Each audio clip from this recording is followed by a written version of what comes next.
Hello friends, आज मैं आपको थोड़ा राहु केतु और जो जुपिटर का ट्रांजिट आज हुआ है, थोड़ा मैं उसके बारे में बता रही हूँ। और 14 तारीख को सूर्य भी अपनी उच्च की राशि में आ जाएगा, यानी कि मेष राशि में आ जाएंगे, एरीज साइन। ये एरीज मेष लगन की कुंडली है, जहाँ 1 नंबर लिखा है, ये मेष राशि है, एरीज साइन है। और यहाँ पे राहु आ चुका है और सूर्य जो है वो भी 14 तारीख को प्रवेश कर जाएंगे अपनी, ये उनकी उच्च की राशि है।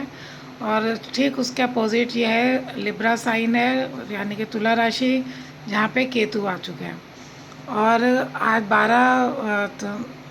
13 तारीख को यह अपनी मीन राशि में गुरु प्रवेश कर चुके हैं।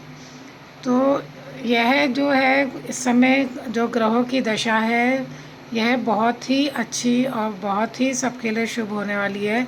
हो सकता है थोड़ा सा किस लोगों को डिप्रेशन, टेंशन और परेशानी हो, मगर इन ट्रांजिट से आपको बिल्कुल भी घबराने की ज़रूरत नहीं है। और आपको सिर्फ इतना करना है कि जितना आप अपने को प्योर रख सकें, अपने कार्य ईमानदारी से करें, अपने रिश्तों में ईमानदारी बरतेंगे, उतना ही आपको यही ट्रांजिट नहीं, कोई भी ट्रांजिट होता है तो उसका आपको हमेशा शुभ फल ही मिलेगा। या कोई अशुभ होने वाला भी होगा तो वो हल्के फुल्के पे ही आपका टल जाएगा। तो मैंने भी जैसे एस्ट्रोलॉजी, मैं साइंस की स्टूडेंट रही हूँ, मैं एस्ट्रोलॉजी का मैं कभी ABCD भी नहीं जानती थी। मगर एक दिन बस अचानक ही, जैसे मेरे घर में सबको बड़ा एस्ट्रोलॉजी का शौक़ था, तो और जितनों का भी मैं कुंडली हम लोग दिखाते थे, मेरे हस्बैंड फैमिली बड़ा बिलीव करती ये थी। तो शादी से पहले तो मैंने कभी नहीं देखा, साइंस स्टूडेंट थी, कभी इन चीज़ों को हमने माना ही नहीं। मगर शादी के बाद यहाँ मेरे इन लॉज वगैरह ये सब बहुत कुंडली और इन सब चीज़ों को, हॉरोस्कोप को मानते थे। पर हमेशा ही हम कितनों के पास गए, कितना पैसा हमने इन चीज़ों पे वेस्ट हुआ हमारा, मगर कभी भी हमें कोई सही प्रेडिक्शन नहीं दे पाया। क्योंकि आजकल सबका यही है कि वो ऊपरी ऊपरी देख के बताएंगे। और मैं ये नहीं कहती सभी ऐसे हैं, जो बहुत सारे गुणवान ज्योतिष भी हैं, सभी एक जैसे नहीं हैं।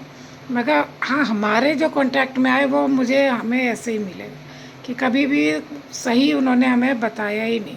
तो बस एक दिन मेरे दिमाग में आया कि मैं भी एस्ट्रोलॉजी सीखूं, कि पता तो चले है क्या।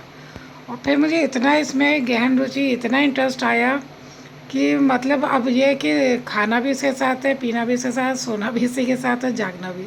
हर समय ग्रह, प्लैनेट, यही सब बस घूमता रहता है। तो मगर मैंने यही देखा इतने सालों में कि अगर हम सही कार्य कर रहे हैं तो कुछ, अगर हमारे कुंडली में कुछ अशुभ होना भी लिखा है तो वो हल्के हल्के उस पर निकल जाएगा। कि चाकू लगना था तो आपको सिर्फ सुई चुभ के रह जाएगी। ये आप लिख के ले लीजिए, मान लीजिए। तो मैं सबसे यही गुजारिश करूँगी कि प्लीज़ आप अपनी सोल को जितना प्योर कर सकते हैं करिए। अपने कार्य के प्रति, अपने रिश्तों के प्रति जितनी आप ईमानदारी रखेंगे, बेशक दूसरा आपके साथ कैसा व्यवहार करे, मगर आप अपने में इम्प्रूवमेंट लाइए, अपनी सोच को बदलिए, तो आपको उसका रिज़ल्ट ज़रूर मिलेगा। फिर आपको किसी ज्योतिष की, किसी पामिस्ट्री की कोई ज़रूरत नहीं पड़ेगी। ये मैं खुद कह रही हूँ आपको। तो मैं इसीलिए सीखा है मैंने, और मुझे लगता है कि मैं आप सबको ये बात बताऊं कि एस्ट्रोलॉजी जो है वो हमें ज़िंदगी जीने का एक सुगम तरीका बताती है कि हम कहाँ गलती कर रहे थे। ये नहीं कि मैंने गलतियाँ नहीं करी होंगी या हम बहुत शुरू से प्योर हुए हैं, मगर हाँ, अगर आप किसी का बुरा नहीं चाहते हैं, आप किसी का जान के बुरा नहीं करते हैं, दिल नहीं दुखाते हैं, तो ऊपर वाला आपको इसका एक दिन ज़रूर अच्छा रिज़ल्ट देगा। और आपको हमेशा अशुभ फल से, हमेशा किसी भी मिसफॉर्चून से आपके ज़रूर रक्षा करेगा। तो अभी क्या है, राहु आपका उसमें एरीज में मेष राशि में आ गया है, केतु जो है तुला में आ गया है। तो अभी कुछ जैसे मेरे पास तुला लगन के लोग उनके आए हैं कि बहुत हमें प्रॉब्लम हो रही है, तो मैं उनको यही कहूँगी कि केतु जो है वो स्पिरिचुअल प्लैनेट है। तो अगर आपके कुंडली में इधर चंद्रमा बैठा है, इधर चंद्रमा बैठा है, तो यानी कि आप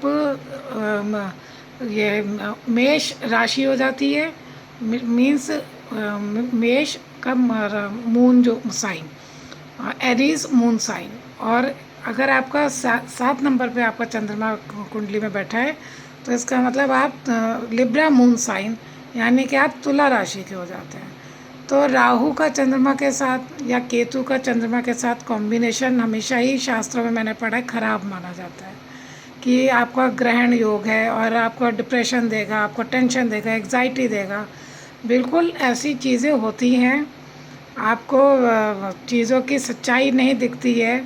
मगर वहीं मैंने देखा है कि अगर आप सही हैं, आपके कर्म सही हैं, आपकी नीयत सही है, तो इन ग्रह ट्रांजिट्स का आप पे कोई ऐसा बुरा प्रभाव नहीं पड़ेगा।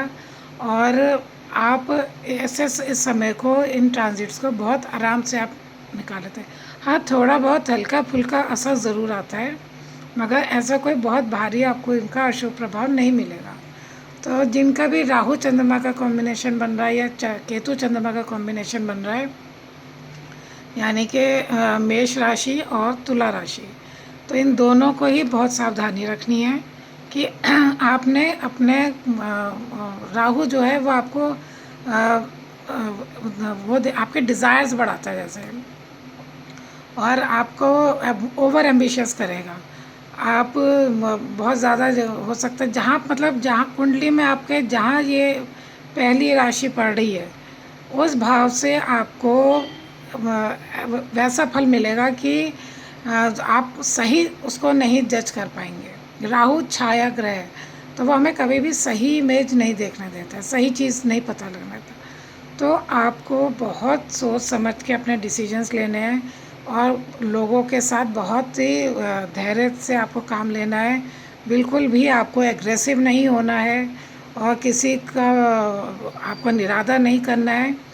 तो जितना आप अपना लो प्रोफाइल रख के चलेंगे इस ट्रांजिट में, उतना ही आपको इसका अच्छा फल मिलेगा और दुष्प्रभाव से आप बचे रहेंगे। ऐसे ही अगर तुला राशि वाले जो हैं, उनका केतु आ रखा है, केतु स्पिरिचुअल प्लैनेट है, तो आप जितना स्पिरिचुअलिटी की तरफ जाते हैं, मैं ये नहीं कह रही कि आप सन्यासी हो जाएं। स्पिरिचुअलिटी का मतलब है आप योगा करिए, मेडिटेशन करिए, थोड़ी एक्सरसाइज करिए, और आपका संग जो जैसा करे, आप कोई गलत भी करता था आप उसको माफ़ कर दीजिए, और अपने ऊपर ध्यान दीजिए। क्योंकि अभी क्या है, जो तुला राशि के हैं उनका जस्ट अपोजिट हो गया 7th हाउस में राहु और चंद्रमा, और चंद्रमा कह रहे, सॉरी, राहु। तो 7th हाउस आपका पार्टनर, लाइफ पार्टनर का हो गया, कोई पार्टनरशिप या और लोग जो भी होते हैं। तो राहु के वहाँ आने से क्या है कि आपका हो सकता है लाइफ पार्टनर आपका आपको बहुत ज़्यादा बुरा भला बोले, आपके संग अच्छा बर्ताव ना करे। अगर मंगल की अशुभ दृष्टि, कोई और अशुभ दृष्टि पड़ी किसी प्लैनेट की 7th हाउस पे, तो राहु के साथ, तो हो सकता है आपको उसका थोड़ा हस्बैंड, आपका स्पाउस को आपको किसी रिलेटिव से, किसी से आपको कुछ ऐसे आपका जो तालमेल है, आपके जो संबंध है वो ख़राब होने लगे। तो उसमें आपने सिर्फ इतना करना है, आप धैर्य रखिए, आप शांत रहिए, और पेशेंस से साथ इस समय का निकलने का वेट करिए। अपने दिल पे बिल्कुल कोई बात मत लीजिए, बिल्कुल मत लड़ाई झगड़ों में पड़े। अपने को झगड़ों से, बुरा बोलने से, दूसरों को संग झगड़ने से, ऐसी चीज़ों से बचिए, और योगा मेडिटेशन की तरफ आइए। इन चीज़ों से जो है आपका चंद्रमा यानी कि मून आपका हो गया मन, आपको बहुत शांति मिलेगी। राहु केतु जो है वो यही एग्जाइटी और आपको बिल्कुल चैन नहीं, जैसे कहते हैं ना, लेने नहीं देते हैं, वो वाली चीज़ होती है। तो इनको दबाने का यही एक तरीका है कि आप अध्यात्म की तरफ चले जाएं, योगा मेडिटेशन करिए, तो आपको बहुत शांति मिलेगी। और गुरु 12वीं राशि जिसकी कुंडली में जहाँ पड़ रही है, उस भाव की वो जो भी शुभ गुण हैं, जो भी वहाँ से शुभ फल आपको मिलेंगे, उनमें ज़रूर वृद्धि करेंगे। गुरु बहुत शुभ प्लैनेट है, जहाँ बैठते हैं उस घर के शुभ तत्व को बढ़ा देते हैं, और जहाँ जहाँ उनकी दृष्टि पड़ती है उसको भी बढ़ाते हैं।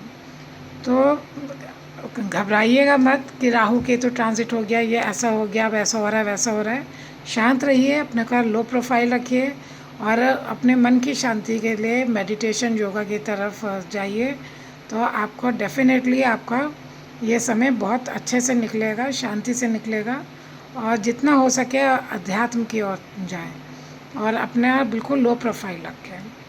Thank you for watching this. अगर आपको कोई भी डाउट हो तो आप मेरे को मेरे इंस्टाग्राम अकाउंट पर फॉलो करके मैसेज करके पूछ सकते हैं। और अगर आपको अपना हॉरोस्कोप दिखाना है तो आप मेरे यूट्यूब चैनल को सब्सक्राइब करें और फिर मेरे को मैसेज करें। और कोई भी आपको संदेह है, आपको कोई भी डाउट है तो आप वो क्लियर कर सकते हैं। और इस वीडियो को देखने के लिए धन्यवाद। आपका दिन शुभ हो। Thank you so much.